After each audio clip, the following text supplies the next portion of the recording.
Bonjour à toutes et à tous. C'est un honneur pour moi de participer pour la 4e fois consécutive aux conférences de la recherche en Polynésie française pour la 6e édition de l'événement, avec une communication intitulée « L'exception américaine à l'épreuve de la thèse climatique entre quête scientifique et dessein politique ». Dans une perspective historique, la présente étude entend aborder la question climatologique à l'aune des enjeux politiques et idéologiques d'une époque donnée.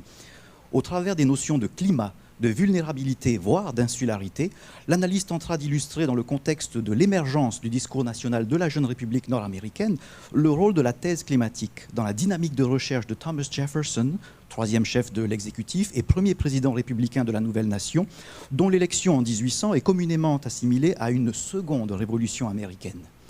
Convaincu du caractère inégalé de la nation qu'il dirige, le père fondateur voit en les terres inexplorées du Nord-Ouest un cadre naturel aussi luxuriant que verdoyant, manifestement destiné à accueillir le modèle de la civilisation blanche, annonciateur d'un paradigme nouveau et de l'édification prochaine de ce qu'il qualifie d'empire de la liberté. Une république de république généreuse et juste, fondée sur les valeurs humanistes et idées novatrices héritées de la philosophie des Lumières, que s'apprête à mettre en œuvre au tournant des XVIIIe et XIXe siècles ce jeune laboratoire de l'américanisation. Mais la dimension quasi sacrée de l'environnement prétendument exceptionnel que le labeur du cultivateur vertueux est censé immanquablement transformer en authentique corne d'abondance est mise à mal par la théorie du climat de biologistes européens, à l'origine d'un débat idéologique qui motivera à lui seul, en grande partie, la quête scientifique et anthropologique caractéristique de la pensée jeffersonienne. De 1776 à 1783, de la déclaration d'indépendance à la signature du traité de Paris, la Révolution américaine traduit le rejet d'un régime jugé ancien et aussi dépassé que profondément injuste. Depuis le renforcement de la politique impérialiste britannique après la victoire de l'Angleterre au terme de la guerre de 7 ans, les colons croulent sous les taxes et autres mesures ou actes autoritaires qui achèvent de brosser à leurs yeux le portrait d'une mère patrie plus encline à exploiter ces territoires outre-Atlantique et tirer profit des ressources du Nouveau Monde que d'assurer le bien-être de celles et ceux qui demeurent pourtant de fidèles sujets de Sa Majesté le roi George III. D'emblée, la notion d'insularité s'invite dans l'argumentaire des pamphlétaires et défenseurs de la cause révolutionnaire pour, dans le cas de la rivalité entre la couronne et ses colonies, renvoyer à l'idée d'infériorité. En effet, pour les patriotes, épris de liberté et animés par un profond désir d'indépendance, l'idée qu'un continent aussi immense qu'exceptionnel soit dirigé de surcroît d'une main de fer par une si petite île relève de l'absurde. 2 décennies plus tard, c'est à Jefferson qu'incombe la tâche de raviver l'esprit de 1776 que les anciens rebelles estiment trahi par les administrations de George Washington et de John Adams. Après son élection en 1800, Jefferson entend asseoir la puissance de la jeune nation en développant des relations commerciales le long du Missouri en direction de l'Ouest pour tourner définitivement le dos à la vieille Europe. Quelques années auparavant, en tant qu'ambassadeur des États-Unis en France de 1785 à 1789, c'est dans les bibliothèques parisiennes qu'il s'emploie à rassembler cartes, témoignages, récits et informations diverses à propos des territoires de l'Ouest américain qu'il devient urgent d'explorer afin de devancer les nations rivales en quête du légendaire passage du Nord-Ouest ou route des Indes, voie fluviale transcontinentale censée garantir une suprématie politico-économique incontestable à la première puissance qui saurait s'en rendre maîtresse. Parmi les documents qu'il consulte, le journal de voyage de l'explorateur écossais Alexander Mackenzie retient particulièrement son attention. Premier Européen à avoir traversé le continent de part en part pour le compte des Britanniques, son voyage, entrepris bien plus au nord, au niveau de l'actuel Canada, s'avère néanmoins inintéressant sur le plan stratégique puisque les lacs et les cours d'eau, gelés pendant de longs mois, ne sauraient garantir l'hégémonie commerciale voulue. Au contraire, à une latitude différente, c'est bien le climat des États-Unis, plus favorable, qui doit permettre de jouir pleinement des avantages d'une voie maritime praticable toute l'année durant. Clé de voûte du dessein jeffersonien, la course à la découverte de la voie d'eau tant convoitée repose sur un scénario climatique imaginé par le président à l'esprit immodérément optimiste. En tant que gouverneur de l'État de Virginie de 1779 à 1781, Jefferson rédige ses « Notes on the State of Virginia », réponse du père fondateur à un questionnaire adressé à l'ensemble des gouverneurs des États membres de la Confédération par François de Marbois, secrétaire de l'ambassade de France aux États-Unis durant la décennie 1780. Alors que les autres destinataires demeurent peu loquaces, lorsqu'ils ne se contentent pas d'ignorer la requête du français, Jefferson se montre particulièrement inspiré dans ce qui deviendra son unique ouvrage publié, sans doute une preuve supplémentaire de la vision sur le long terme de l'avenir de la nation dont il dispose déjà. Mais le futur président entend aussi répondre avec fermeté sur certains points fondamentaux aux propos de détracteurs européens. Dans sa monumentale Histoire naturelle, collection encyclopédique publiée en 36 volumes de son vivant et complétée après sa disparition, Georges-Louis Leclerc, comte de Buffon, explique que le climat de l'Amérique, en raison de son humidité, entrave le développement des espèces animales et végétales, alors en proie à la maladie, en somme vouée à la dégénérescence et à la putréfaction. Les propos de l'éminent naturaliste qui fait autorité des deux côtés de l'Atlantique s'inscrivent en parfaite contradiction avec la vision américaine d'un environnement exceptionnel, doté d'une nature généreuse aux allures de cornes d'abondance et d'un climat aux vertus bienfaisantes. L'Américain élabore alors avec méthode et minutie une stratégie pour contrer les thèses de Buffon ou encore de l'abbé Raynal, qui traduisent un préjugé anti-américain caractéristique de l'Europe des Lumières. Il convient de rappeler que ce dernier a déclaré que l'on peut s'étonner, je cite, que l'Amérique n'ait pas encore produit un bon poète, un habile mathématicien, un homme de génie dans un seul art ou une seule science. Déterminé à contrer la thèse climatique pour réhabiliter l'image d'un continent injustement dénigré, Jefferson procède par tableau comparatif, dresse la liste des animaux présents sur le sol américain et de leurs équivalents européens, et va même jusqu'à charger les explorateurs qu'il envoie au-delà de la frontière de rechercher et prélever des ossements de mammouth, devenu le Graal de sa quête zoologique, puisque la preuve de l'existence passée de l'imposant mammifère en Amérique permettrait à elle seule de réfuter des thèses qu'il considère déjà comme relevant de la plus infâme calomnie. Si aucun fossile d'espèces préhistoriques n'est découvert, la comparaison est clairement à l'avantage de la jeune nation. L'animal vivant le plus lourd est bien le bison d'Amérique, avec ses 800 kilos, selon les estimations du politicien qui s'est mué en biologiste, toujours dans l'intérêt supérieur de la nation. Et l'élan européen, avec ses 70 kilos, ne saurait faire le poids face au wapiti nord-américain et ses 185 kilos. L'hypothèse de Buffon, et avec elle la théorie du climat, semble donc dépourvue de fondements scientifiques et se retrouve discréditée. Cependant, dans une vision entre-temps élargie, le postulat climatique a été transposé à d'autres sphères et sert désormais à nourrir le concept d'une irrémédiable dégénérescence qui concerne également les populations humaines, à commencer par les peuples autochtones. Aux antipodes du mythe du bon sauvage, si répandu au siècle des Lumières, les propos diffamatoires tenus à l'encontre des Indiens d'Amérique suscitent l'indignation de Jefferson, le Great Father, qui entend veiller sur ces Red Children, ou enfants à peau rouge, certes infantilisés, mais qu'il dit vouloir associer au projet républicain, ne serait-ce que pour mieux les sédentariser et ainsi les déposséder de leurs immenses territoires devenus inutiles dans le paradigme agrarien. La description proposée par le philosophe et géographe hollandais Cornelius de Pauw en est un parfait exemple. Je cite, « Quoique le sauvage du Nouveau Monde soit à peu près de même stature que l'homme de notre monde, cela ne suffit pas pour qu'il puisse faire exception au fait général du rapetissement de la nature vivante dans tout le continent. Le sauvage est faible et petit par les organes de la génération. Il n'a ni poil, ni barbe et nulle ardeur pour sa femelle. Plus léger que l'Européen, il est beaucoup moins fort de corps, plus craintif et plus lâche. » Vous remarquerez qu'il ne manque rien. Le portrait par De Pauw ne manque pas en tout cas de hérisser le poil du père fondateur, désormais réduit à justifier des choix esthétiques en matière de pilosité. Toujours dans ses notes, il explique ainsi que si les Indiens sont imberbes, c'est parce qu'un corps velu leur paraît disgracieux et qu'ils s'empressent, dès l'apparition du moindre poil, d'arracher de leurs corps solides et agiles l'élément indésirable. De façon plus remarquable, Jefferson réfute les critiques relatives à la masculinité indigène en révélant que les familles peu nombreuses sont en réalité la manifestation d'un choix délibéré de ne pas faire venir au monde plus d'individus que les ressources environnantes permettent de nourrir. La plus vile attaque à l'encontre du natif se transforme ainsi en preuve de sa parfaite maîtrise du cadre naturel dans lequel il évolue et témoigne de son intelligence ainsi que de sa grande résilience. Toujours en réaction aux attaques qui trouvent leur origine dans la thèse climatique de ses détracteurs, Jefferson loue les capacités intellectuelles de Chief Logan ou Tagajut, dit Logan l'orateur, un chef de guerre de la Confédération des Iroquois, dont les talents rhétoriques, à l'en croire, n'auraient rien à envier aux plus grands orateurs romains ou de la Grèce antique. Il n'omet pas de mener d'importants travaux d'archéologie et de linguistique comparative des langues autochtones pour prouver que le peuple amérindien est réellement originaire du continent, auquel il rend ainsi son caractère indiscutablement exceptionnel. En dépit des thèses du naturaliste auxquelles il n'adhère guère, Jefferson reconnaît la rigueur et l'honnêteté de Buffon.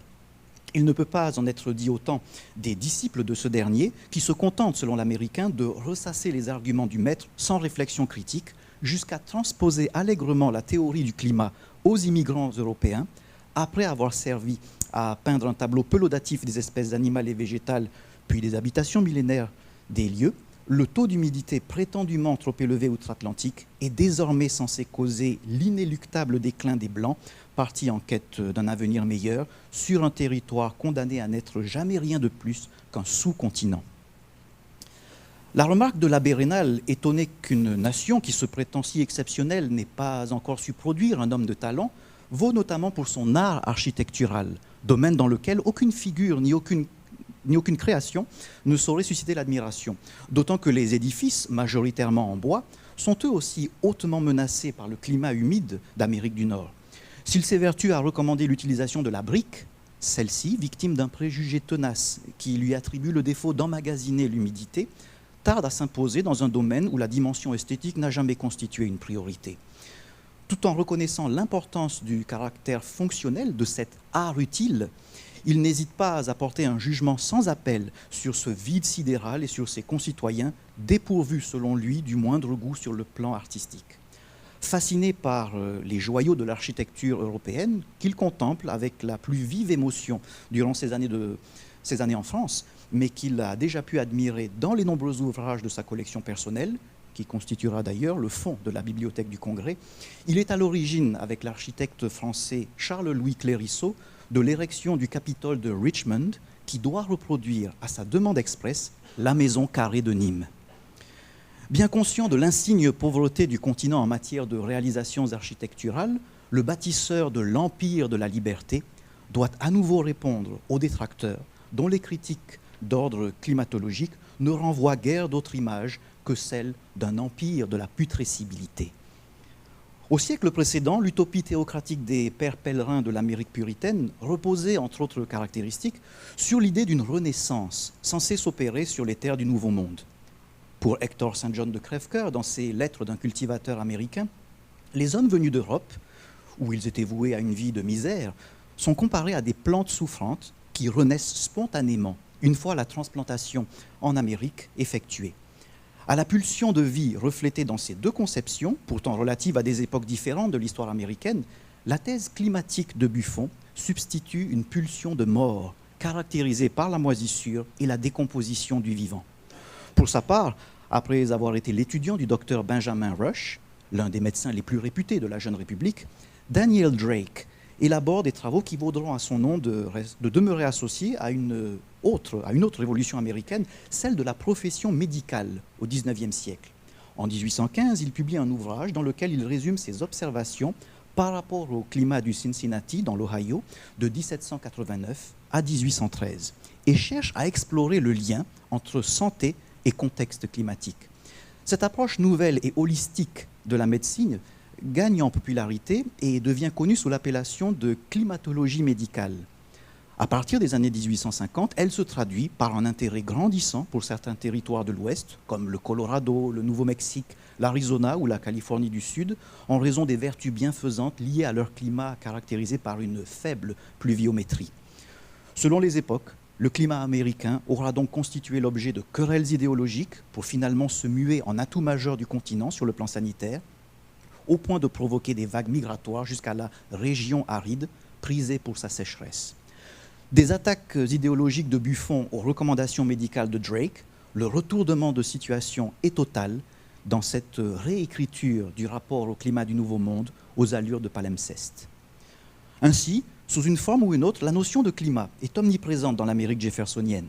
Argument fétiche des scientifiques européens désireux de répondre à l'insolence d'un peuple qui a osé s'auto-auréoler du titre de, je cite Crèvecoeur, « société la plus parfaite au monde », elle est utilisée par ceux-ci pour, au contraire, construire un scénario climatique défavorable censé expliquer la profonde vulnérabilité d'une aire géographique dont les caractéristiques entraveraient le développement de sa faune, de sa flore et de ses occupants, et en menaceraient même la survie.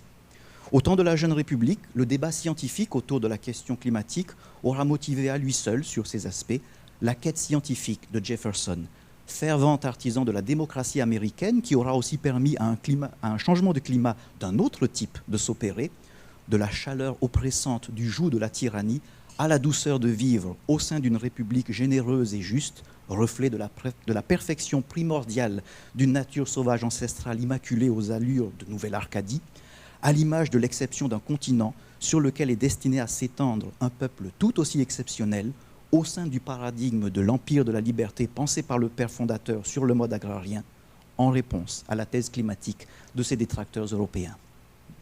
Je vous remercie.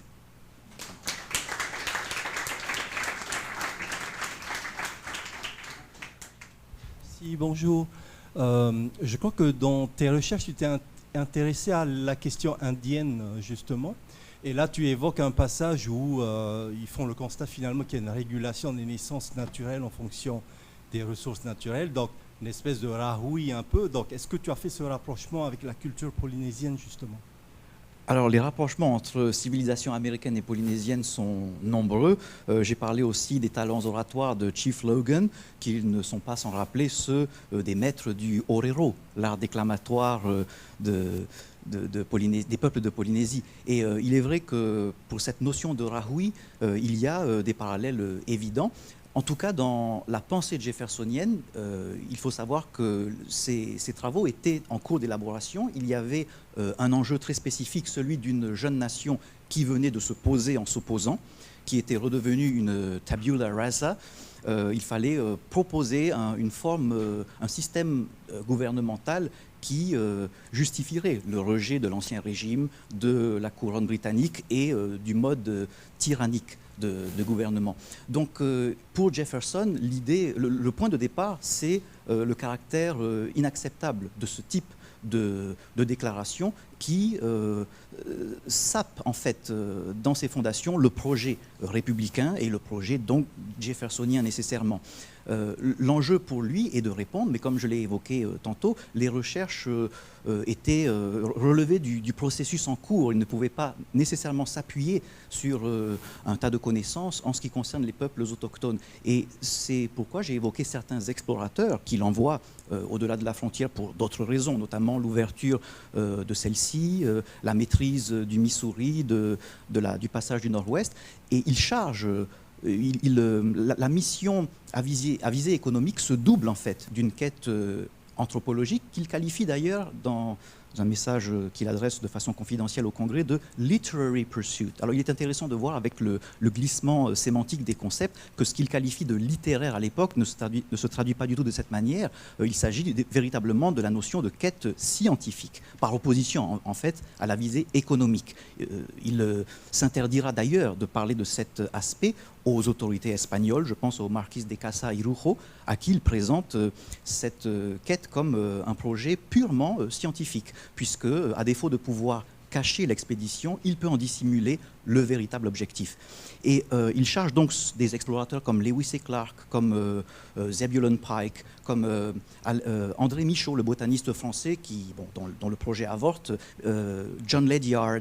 Il avait fait des approches aussi auprès de George Rogers Clark, le frère de William Clark de l'expédition Lewis et Clark. Donc on voit bien qu'il y a chez Jefferson cette envie, cette nécessité de répondre à ses détracteurs. Et donc Clark, par exemple, précisément, William Clark de l'expédition Lewis et Clark, produira un document qui s'appelle Estimate of the Eastern Indians. Pour la première fois, on a, ni plus ni moins, le premier traité anthropologique des peuples amérindiens de la partie Est. Et on peut donc constater ce genre de comportement. Donc voilà comment Jefferson arrive à obtenir ces éléments d'information qui, effectivement, rappellent le mode de fonctionnement des peuples autochtones.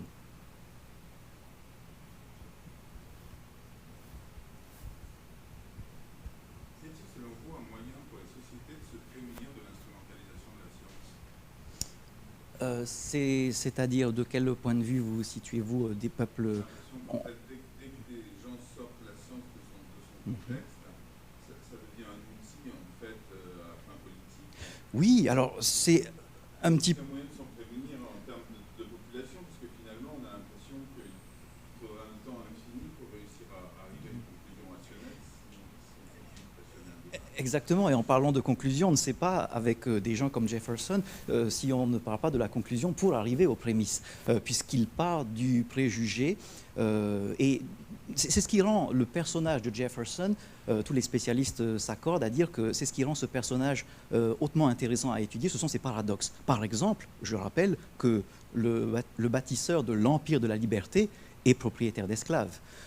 Donc, de quel type de liberté s'agit-il? Il y a en tout cas cette duplicité dans un message confidentiel au Congrès où il est capable de dire que l'expédition Lewis et Clark a une visée commerciale, que l'avancée scientifique est une sorte de conséquences secondaires heureuses. Aux autorités espagnoles, il présente évidemment tout l'inverse. Donc, avec ce genre de personnage, on ne sait pas trop sur quel pied danser, si je peux me permettre cette expression, mais toujours est-il qu'en effet, la science est exploitée, sert